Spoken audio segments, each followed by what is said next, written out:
नमस्ते बच्चों। बच्चों इससे पहले मैंने आपको पाठ 16 का भाषाभ्यास बिट नंबर 1 टू 5 तक कराया था। तो इस वीडियो में हम उसके आगे का बिट करेंगे। पाठ क्या है आपके लिए? सवाली राम, बिट नंबर 6। बच्चों ये बिट में आपको क्या करना है? शब्द आपके लिए कुछ ऊपर शब्द दिए गए हैं। आपको उन शब्दों को इस्तेमाल करना है और उनसे एक अनुच्छेद यानी शॉर्ट ऐसे बनाना है। आपको पिक्चर में जो-जो चीज़ें दिखाई दे रही हैं, मोस्टली वही चीज़ें हेल्पिंग बॉक्स में दी गई हैं। तो आपको इन चीज़ों को देखना है और उससे मीनिंगफुल सेंटेंस बनाने हैं, ठीक है? देखते हैं। पहला, यहाँ पर क्या हो सकता है? कौन-सा दृश्य दिखाई दे रहा है आपको यहाँ पर? क्या दिखाई दे रहा है? यह शाम के समय का दृश्य है और आपको यहाँ आसमान में ये क्या दिखाई दे रहा है? सूरज। सूरज कैसा दिखाई दे रहा है कि वह अस्त हो रहा है, सनसेट हो रहा है, जिसे कहेंगे सूरज डूब रहा है और फूल भी मुरझा रहे हैं। जब रात होती है, जब अंधेरा होता है, तो फूल की जो पेटल्स होती हैं, जितनी भी खुली होती हैं, वो डल होने लगती हैं और बंद होने लगती हैं, तो फूल मुरझा रहे हैं। हाँ, पेड़-पौधे सब धुंधले दिखाई दे रहे हैं। यहाँ पर धुंधले का मतलब क्या है बच्चों? यानी थोड़ा-सा ब्लर हो रहे हैं यहाँ पर। क्यों हो रहे हैं देखो? क्योंकि अंधेरा हो रहा है। ये देखो आप पहले चित्र में रात हो रही है, सूरज ढल रहा है। तो जब सूरज डूबेगा तो क्या होगा आसमान में?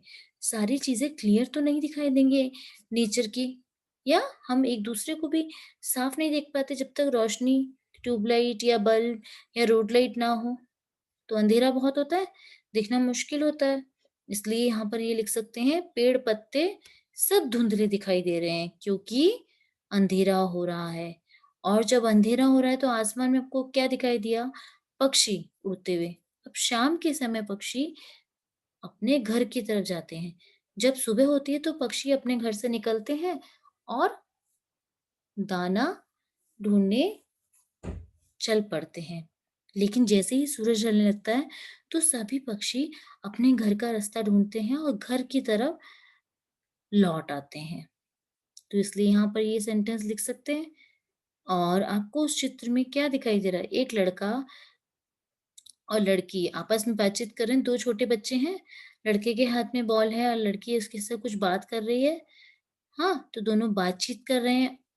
लड़की लड़के को नाव में बैठकर साथ में घर चलने के लिए कह रही है। वह छोटी बच्ची उसे क्या कह रही है उस लड़के को कि चलो हम लोग नाव में बैठकर घर साथ चलते हैं। तो क्योंकि शाम हो रही है, वह खेल चुके हैं, वे दोनों खेल चुके हैं, अब दोनों को घर जाना है तो उसका क्या कहना है कि हम नाव में बैठकर घर जाते हैं। इस प्रकार से आप भी कुछ सेंटेंसेस बना सकते हैं। इस चित्र को देखकर आपको क्या सोच बन रही है, आप उसे सेंटेंसेस में यहाँ पर लिख भी सकते हैं। लेकिन ध्यान रखिएगा सेंटेंस करेक्ट हो, मिस्टेक्स ना हो। अब देखिए, बिट नंबर 7 आपके लिए एक पोस्टर है। अब पोस्टर क्या बनाना है? जल बचाइए, वाटर सेव। इसके ऊपर एक पोस्टर बनाना है बच्चों। मैंने यहाँ पर आपके लिए एक आइडिया यहाँ पर पोस्टर के रूप में दिखाया है। आप इससे मिलता-जुलता या इस तरह का कुछ भी बना सकते हैं। मैंने आपको सिखाने के लिए यहाँ पर कि पोस्टर कैसे बनाएँगे, ये देखो, ये दिया देखो। पहले चित्र में क्या दिखाई दे रहा है कि वाटर का पानी का यूज़ कितना स्मार्टली, कितना अच्छे से किया जा रहा है, ठीक है? बारिश के पानी को सेव किया जा रहा है, उसका इस्तेमाल किया जा रहा है और पेड़-पौधों में जो पानी डाला जा रहा है, उसका भी सेकंड यूज़ और किया जा रहा है। तो ये पानी के यूज़ को लेकर, पानी को बचाने को लेकर, उसको सेव करने को लेकर पिक्चर दिखाई दे रहा है। इस तरह से आप ये पिक्चर ड्रॉ कर सकते हैं या इससे रिलेटेड और भी बना सकते हैं और साथ में पोस्टर में सुंदर-सुंदर ऐसे स्लोगन भी लिख सकते हैं। पानी है अमृत की धारा, पानी है हर जीव का सहारा, यानी हर मनुष्य के लिए पानी सबसे इम्पोर्टेंट है, वही उसके जीवन का बेस है। जल है तो कल है, अगर जल नहीं तो क्या होगा? क्या कल हम जीवित रह पाएँगे? तो कल नहीं है। अब देखो नेक्स्ट, जल जीवन का अनमोल रत्न, इसे बचाने का करो जतन। यानी जल जो है हमारे जीवन का सबसे एक्सपेंसिव धातु है, सबसे एक्सपेंसिव मेटल है या सबसे एक्सपेंसिव चीज़ है। इसे बचाने का हमें जतन होता है कोशिश, ट्राई, जतन करना है। जल तो है सोना, इसे कभी भी नहीं खोना। यानी जल सबसे बड़ा गोल्ड है, इसे मत खो कि जल के बिना कुछ भी संभव नहीं है बच्चों, आपको ही मालूम है। एक बात कभी ना भूलना, पानी कभी व्यर्थ न डोलना। पानी बचाओ, देखो ये बच्चा पानी को वेस्ट कर रहा है तो उसके लिए क्या स्लोगन लगा, पानी बचाओ। इस तरीके से आप जल को सेव करने के लिए इस तरह का पोस्टर बना सकते हैं, इसे डिफरेंट भी बना सकते हैं, ये आपके आइडिया के लिए है। आप इसमें थोड़े चेंजेस भी कर सकते हैं। अब जल पर एक छोटी-सी कविता बनाइए। ये है बिट नंबर 8। बच्चों अगर आप लोग क्लास में होते तो बहुत मज़ा आता। हम लोग मिलकर कुछ शब्दों को जोड़ते और एक नई पोएम बनाते, जो बहुत अच्छी होती। क्योंकि बच्चों की कल्पना शक्ति, बच्चों की इमेजिनेशन पावर बहुत अच्छी होती है। लेकिन यहाँ मैंने आपके लिए एक पोएम बनाई है, देखते हैं क्या है? जल नहीं तो कुछ नहीं, जल बिन सब सूना हो जाएगा, यानी कुछ भी नहीं रहेगा। धरती बंजर जन जन प्यासा, यानी धरती बंजर, बंजर किसे कहते हैं बच्चों? जिस पर पेड़ पौधे, फल फूल, जिस धरती पर ना लग सके, उसे कहते हैं बंजर। जन जन प्यासा, यानी हर कोई प्यासा रह जाएगा, थर्स्टी रह जाएगा।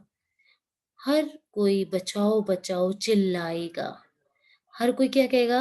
हमें बचाओ, क्योंकि धरती पर पानी नहीं है और पानी के बिना तो कोई जीवित नहीं रह सकता। तो सब ज़िंदा रहने के लिए एक-दूसरे को मुझे बचाओ इस तरह से गाएँगे।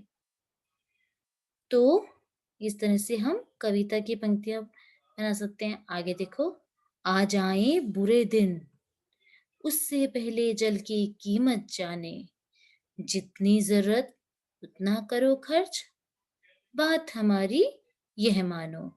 बुरे दिन आने से पहले जल की जो कीमत है, उसकी जो वैल्यू है, उसे समझ जाओ और जितना ज़रूरत हो उतना ही खर्च करो। हमारी बात यह मानो। बच्चों मैं एक बार अब आपको और पढ़ के बताती हूँ कविता। जल नहीं तो कुछ नहीं, जल भी सब सूना हो जाएगा। धरती बंजर जन जन प्यासा, हर कोई बचाओ बचाओ चिल्लाएगा।